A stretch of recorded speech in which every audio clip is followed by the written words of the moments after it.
when you have a drug that's already ready to save lives and you wait 10 years to give it to any real humans outside of 300 people in a clinical trial, you're murdering people.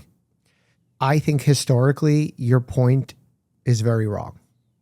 I think if all of these drugs that had 99% promise before they went to clinical trials that ended up harming people, if we gave them to people, we would have caused a lot of harm.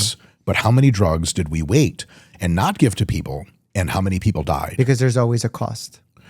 The cost is way bigger. You have to decide what your barometer for creating harm is. Who is you? It should be the society. person. It should be the person. There's no such thing as society. That's an esoteric thing. There's no such thing. Grand society does not make decisions.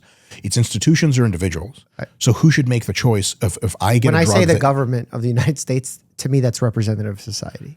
So you want Bobby Kennedy deciding like who gets what drug when? I hope not. But that's literally the case. I know. That's why I hate it. Right. So there's a better mechanism. I agree. Get him out of office. Well, if you look back at all of the drugs that had that looked good in trials, but were released early or would have been released early, if we had released all those drugs to the populace, my contention is they would have done an order of magnitude less harm than simply gatekeeping the drugs that were already good that we weren't releasing to people. Those are the silent deaths.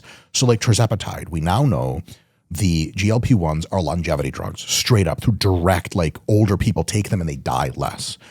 Those drugs, in some capacity, were around in the early 90s. But they just kind of like, didn't want to release them. And part of that burden is massive regulatory structure. Like you got to pay like $1 billion to take a drug through trials.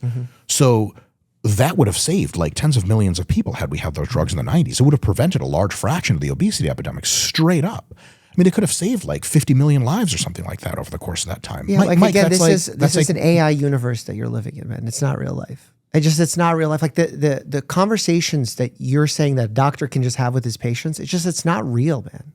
Like no one comes in and is like, I'm 15% comfortable taking a risk. Like no one talks like that. That's not how a real patient encounter works. It's not tied to reality. I wish it was. I wish it was as simple as like, okay, let's accelerate. Let's get good research. Let's get this drug out there. It's just like, that's not how it happens.